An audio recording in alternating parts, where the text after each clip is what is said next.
Di episode kemarin kita sudah tahu kalau Andreas dan yang lainnya terjebak dalam dungeon, dan masih belum bisa keluar dari dungeon tersembunyi mimpi buruk yang terulang. Kalau kalian penasaran dengan kelanjutan ceritanya, jadi tanpa berlama-lama kita langsung saja ke ceritanya. Kita dilihatkan dengan Andreas dan yang lainnya berada di sebuah restoran. Di sana Evan berkata, sebagai orang yang telah mengalami kematian bersama, mari kita bersulang. Di sana Luna berkata, apa dia menjadi gila setelah mati berulang kali. Setelah itu mereka pun saling bersulang, dan minum bersama. Tidak lama setelah itu Evan pun tumbang. Setelah itu, Luna di sana langsung berdiri dan ingin membunuh Evan. Akan tetapi Andreas di sana menahan Luna. Lalu Andreas berkata, kita tidak boleh melakukan hal seperti itu pada satu sama lain. Di sana Luna berkata, terkadang, sesuatu yang berharga bagimu bisa lepas dari genggamanmu. Tapi apa menurutmu orang-orang yang berharga bagimu apakah begitu lemah, sampai mereka tidak berdaya tanpa ada kamu untuk melindungi mereka? Aku bahkan masih hidup, akan tetapi tentu saja itu berkat Mama yang melindungiku. Setelah itu Andreas pun tersadar, kalau mereka semua kuat seperti karakter utama. Dan dirinya baru menyadari kalau dirinya sudah bersikap angkuh karena berpikir bahwa dirinya harus melindungi semuanya. Tidak lama setelah itu kita pun dilihatkan di luar ruangan, di sana ada Luna dan Andreas. Di sana Luna bertanya, kita akan pergi kemana? Andreas berkata, aku akan pergi ke tempat itu lagi sebelum malam tiba. Luna berkata, apa orang tua itu sudah mati? Andreas berkata, kita terlalu tergesa-gesa menangkap pelakunya. Karena itu kali ini aku akan mencoba untuk menemukan alat kejahatannya. Di sana Andreas tidak percaya kalau orang tua itu bisa menyebabkan semua kejadian di dalam dungeon tanpa bantuan. Andreas merasa kalau kemungkinan ada semacam katalis sihir. Setelah itu Luna berkata, mungkin yang kamu cari tidak ada di tempat ini. Andreas berkata, meski kita mencoba untuk datang secepat apapun, dia tetap akan mati sebelum kita sampai. Itu artinya tempat ini berfungsi sebagai titik pemulihan dia dan tempat sihir itu diaktifkan. Ada kemungkinan besar tempat ini menyimpan rahasia yang kita cari. Tidak lama setelah itu dengan tiba-tiba ada sebuah asap hitam yang keluar dari sebuah retakan. Setelah itu Andreas pun langsung bersiap mau menghancurkan dinding tersebut. Setelah itu, Andreas langsung menghancurkan dinding yang ada di sana. Setelah Andreas hancurkan, ternyata di sana ada sebuah tangga yang menuju ke ruang bawah tanah. Di sana Luna langsung mengajak Andreas untuk menuruni tangga tersebut. Tapi di sana Andreas menyuruh menunggu setelah kabut hitamnya menghilang, karena menurut Andreas yang membuat waktu terulang kembali adalah kabut hitam itu. Setelah itu, Andreas mengingat cahaya suci milik Evan bisa menghilangkan kabut hitam. Setelah itu, Andreas dengan tiba-tiba mengeluarkan elemen cahaya. Di sana Luna pun terkejut karena Andreas bisa melakukan hal tersebut. Ternyata elemen cahaya itu adalah hadiah setelah menyelesaikan menara Modras. Di sana Luna meminta Andreas mengajari cara melakukan hal tersebut. Tapi Andreas tidak bisa mengajarinya karena itu pertama kalinya bagi Andreas melakukannya. Setelah itu, Andreas memperbesar elemen cahayanya. Setelah Andreas mengaktifkan elemen cahaya, asap hitam itu pun menghilang. Andreas dan Luna pun mulai masuk dan menuruni tangga. Tidak lama setelah itu Andreas dan Luna sudah sampai. Setelah itu Luna mendengar sebuah suara.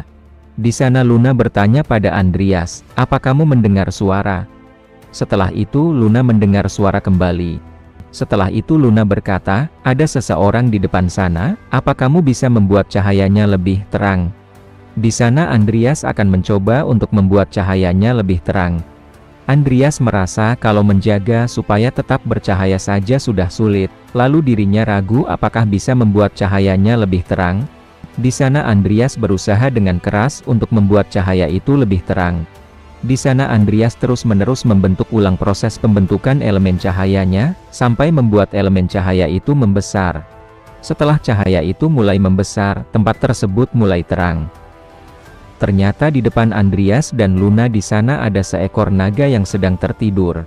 Di sana Andreas bergumam, itu adalah Kramaha, ternyata dia berada di sini. Tidak lama setelah itu ada asap hitam yang muncul dan angin yang kencang menerjang Andreas dan Luna. Setelah itu Andreas dan Luna pun mulai dilahap oleh asap hitam. Andreas pun langsung kembali ke titik awal. Setelah itu Luna langsung berlari ke arah Andreas, untuk segera cepat ke tempat naga bersama Evan.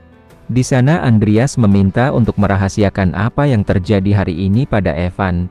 Di sana Luna bertanya, kenapa harus dirahasiakan? Andreas berkata, kita mungkin bekerja sama sekarang, tapi dia tetap ingin membunuh kita. Setelah itu kita pun beralih ke tempat naga Kramaha.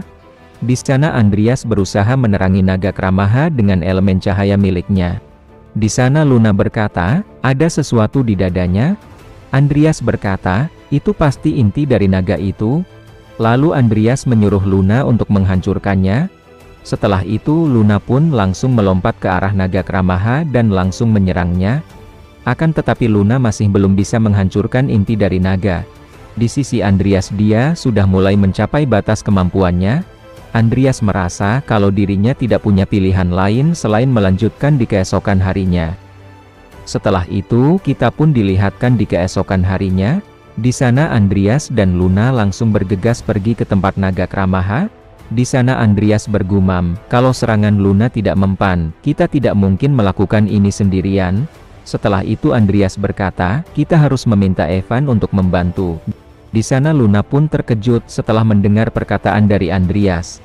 Andreas berkata, sudah aku duga, kamu tidak akan suka dengan ide itu. Tapi lebih baik kita fokus meninggalkan tempat ini terlebih dahulu. Setelah itu kita beralih di tempat Evan. Di sana Andreas dan Luna sudah sampai di tempat Evan. Luna berkata, kami sudah menemukan inti dari dungeon ini. Di sana Evan bertanya, di mana tempatnya? Andreas berkata, tapi sebelum itu, kamu harus berjanji satu hal pada kami. Saat kita keluar dari sini, kamu tidak akan mengejar kita selama 1 bulan. Di sana Evan pun menyetujuinya. Andreas berkata, itu janji seorang kesatria suci, aku harap kamu akan menepatinya. Tidak lama setelah itu kita pun beralih di tempat orang tua. Di sana ada Andreas dan yang lainnya. Di sana Andreas terkejut karena tubuh orang tua itu tidak ada di sana. Di sana Luna berkata, yang harus kita lakukan hanya menghancurkan inti milik naga, meski orang tua itu ada atau tidak. Di sana Evan membenarkan perkataan Luna. Tidak lama setelah itu dengan tiba-tiba orang tua itu muncul dari belakang Andreas dan yang lainnya. Lalu dia berkata, kalian semua telah diberi kesempatan untuk menjadi bagian dari tempat ini, tapi kenapa kalian ingin menghancurkan kota ini? Andreas berkata, untuk apa, mengulangi dunia yang sudah tidak ada? Orang tua di sana berkata, karena mereka masih hidup, semua ini ada artinya, dan Dewi telah mengizinkannya. Di sana Andreas bertanya, apa kamu sungguh berpikir seperti itu? Itu hanya keinginanmu yang egois. Kamu meminta para pemuda untuk membunuh naga api, tapi misi itu berakhir dalam kegagalan. Tapi tragedinya tidak berakhir di situ. Dilihat dari kurangnya penyebaran usia dan gender di antara warga kota, kota ini pasti telah hancur seketika. Itu artinya, karena ekspedisimu yang gegabah. Kota ini dihancurkan oleh naga Kramaha yang penuh amarah. Orang tua di sana berkata, Dewi menciptakan keajaiban di tempat ini. Kamu sudah salah menganggap ini sebagai kutukan. Di sana Andreas berkata, kamu sama seperti seorang anak yang menunggu ayahnya kembali dari ekspedisi. Orang tua di sana masih percaya kalau Dewi adalah Dewi yang penyayang dan adil. Setelah itu orang tua itu menghentakkan tongkatnya ke tanah. Tidak lama setelah itu tanah di sekitar Andreas pun mulai retak dan hancur. Ternyata itu adalah ulah dari naga Kramaha. Di sana, Evan berkata, kita hanya harus membunuhnya kan? Andreas di sana membenarkannya. Lalu Andreas memberitahu kalau inti naga ada di dadanya. Setelah itu, dengan tiba-tiba naga itu menyiapkan sebuah serangan. Di sana Andreas memberitahu Luna untuk menghindar. Setelah itu serangan naga Kramaha itu pun langsung menghancurkan sebuah dinding di tempat tersebut. Di sana Andreas, Evan, dan Luna masih bisa menghindari serangan dari naga Kramaha. Ternyata Luna di sana dirasuki oleh ibunya. Di sana, Eve pun menyapa Evan. Di sana Evan bertanya, bagaimana Eve berada di sana? Eve berkata, aku seharusnya berterima kasih padamu, karena telah menjaga putriku. Di sana Andreas berkata pada Evan dan Eve, Sekarang bukan waktu yang tepat untuk berdebat. Setelah itu naga Kramaha sudah mulai bergerak menuju Andreas dan yang lainnya. Setelah itu Eve mengeluarkan sihirnya, dan dia berkata, "Kamu menganggap kehidupan ini abadi. Tapi aku bisa mendengar jiwa-jiwa yang menangis. Dia dewi yang tidak punya hati, jika menjebak anaknya dalam ruang waktu." Di sisi orang tua, dia sudah menaiki naga Kramaha, lalu dia berkata, "Kamu yang akan pertama kali mati." Setelah itu naga Kramaha pun menyiapkan sebuah serangan, dan naga Kramaha itu pun langsung menembakkan serangan itu ke arah Andreas dan yang lainnya. Serangan itu sampai membuat kota di sana terbakar. Eve berkata pada Evan, "Aku akan menghilangkan kabutnya, apa kamu bisa mengalahkan naga itu untukku?" Evan berkata, "Aku tidak butuh bantuanmu." Eve berkata, "Berhentilah bersikap keras kepala." Setelah itu Evan langsung menyiapkan sebuah serangan. Akan tetapi dengan tiba-tiba Eve dan Evan di sana terkejut setelah melihat sesuatu. Ternyata di sana ada undead raksasa Rudo milik Andreas, yang bersiap mau menyerang orang tua di sana. Setelah itu Rudo langsung menyerang orang tua tersebut. Di sana Eve berkata, "Jadi makhluk raksasa benar-benar ada, bahkan mayat Raja Harimau Taimur. Siapa sebenarnya Andreas itu?" Di sisi Rudo serangan miliknya bisa dihalau oleh asap hitam. Orang tua di sana berkata, "Mereka hanya mayat, mereka tidak akan bisa melukai naga ini sedikit pun." Setelah itu asap hitam itu menyelimuti tubuh Rudo, akan tetapi asap itu tidak berpengaruh pada undead. Orang tua di sana berkata, "Memangnya kenapa kalau asap tidak mempan pada mereka? Tapi kalian tidak mungkin bisa melukai tubuh seekor naga. Mayat yang kamu kendalikan tidak bisa melakukan apa-apa." Di sana Andreas berkata, "Katamu asap hitam ini kekuatan milik Dewi. Kamu menyebut dirimu sebagai pelayan Dewi, tapi kamu sekarang tidak lebih dari pelayan mayat seekor naga?" Setelah diejek oleh Andreas, orang tua itu pun mulai kesal. Di sana Eve berkata pada Evan, "Teman Luna tampak lebih pandai menghina daripada seorang sepertimu." Evan berkata, "Setelah melihat mayat-mayat yang seharusnya sudah mati, berjalan di hadapanku, itu membuatku merasa muak." Setelah itu Evan langsung menebaskan sebuah serangan ke arah naga. Setelah itu naga itu pun terkena oleh serangan dari Evan. Di sisi Andreas dia merasa kalau kekuatan itu adalah kekuatan yang sebenarnya milik Evan. Akan tetapi serangan dari Evan masih bisa dihalau oleh sebuah pelindung. Orang tua di sana bergumam, "Siapa sebenarnya orang-orang ini? Mereka hampir saja menghancurkan pelindungnya." Di sisi Eve dia berkata pada Evan, "Di tulisan kuno, tubuh seekor naga dianggap kebal terhadap serangan fisik, dan jantung miliknya tidak dapat disentuh oleh aura sihir." Evan berkata, "Kalau situasinya sulit aku harus mengerahkan lebih banyak kekuatanku." Setelah itu, dengan tiba-tiba naga Kramaha mau menyerang Andreas dan yang lainnya. Andreas dan yang lainnya pun terkejut dengan serangan tiba-tiba itu. Serangan itu pun langsung menghancurkan tanah yang ada di sana. Akan tetapi untungnya Andreas dan yang lainnya masih bisa menghindari serangan tersebut. Setelah itu dengan tiba-tiba naga Kramaha sudah menyiapkan sebuah serangan kembali, dan mengarahkan serangan itu ke Evan. Serangan itu pun langsung dilancarkan ke arah Evan. Di sisi Andreas dan Eve mereka pun terkejut. Andreas merasa kalau itu adalah kesempatan. Setelah itu Andreas memanggil Andit Ratu Elf Milin, dan Milin pun langsung menyerang orang tua tersebut.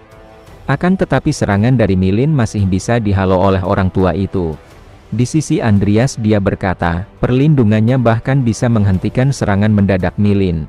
Eve di sana bergumam, "Anak ini, dia terlalu terbiasa bertarung, di umurnya yang masih muda, dan dua ruang jiwa di dalam tubuhnya, pasti ada rahasia di balik itu."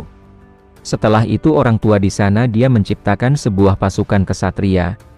Di sana Andreas bergumam, asap hitamnya berubah menjadi pasukan kesatria. Para kesatria itu pun langsung bergerak menyerang Andreas. Di sisi Andreas dia pun mengeluarkan semua undead miliknya, dan menyuruh untuk menghabisi para kesatria. Di sana Rudo langsung menghantam kesatria itu sampai hancur.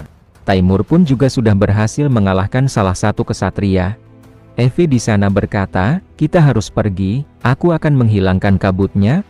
Andreas berkata, "Aku akan mempercayakannya padamu." Setelah itu dengan tiba-tiba Andreas langsung melesat ke arah orang tua di sana. Orang tua itu berkata, "Jangan mendekat." Naga Kramaha di sana pun mengeluarkan sebuah asap hitamnya, yang langsung menyebar di seluruh tempat. Akan tetapi Eve langsung menggunakan sihirnya untuk menghilangkan asap hitam tersebut. Di sisi Andreas, dia pun sudah mulai dekat dan sudah bersiap mau menyerang orang tua itu. Akan tetapi serangan Andreas masih bisa dihalau oleh sebuah pelindung. Orang tua di sana berkata, "Sudah aku bilang usahamu akan sia-sia." Andreas berkata, "Lalu kenapa kamu tadi panik? Apa karena seranganmu tidak mempan pada undead yang aku kendalikan? Dan selain itu, pasukan kesatria yang kamu panggil, mereka adalah jiwa orang-orang yang ikut dalam misi penaklukan naga dan lalu mati." Orang tua di sana terkejut, bagaimana Andreas bisa tahu? Andreas berkata, "Kamu tidak hanya menyebabkan kematian mereka, tapi kamu juga menyiksa jiwa mereka."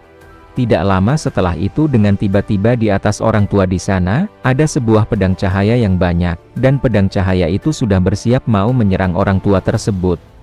Tidak lama setelah itu pedang cahaya itu pun langsung melesat menyerang orang tua itu dan naga Kramaha yang ada di sana.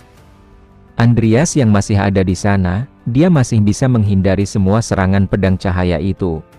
Di sisi orang tua dia masih bisa menghalau pedang cahaya itu dengan sebuah pelindung. Ternyata yang melakukan serangan pedang cahaya itu adalah Evan. Dan Evan di sana dia sangat marah. Evan berkata, "Menangkap mereka yang sudah mati tidak lebih dari keinginan egois. Aku akan menunjukkan kemarahan para dewa, karena kebodohanmu itu." Apakah Evan akan berhasil untuk mengalahkan orang tua itu dan naga Kramaha? Kalau kalian penasaran, jadi jangan lewatkan di episode yang selanjutnya.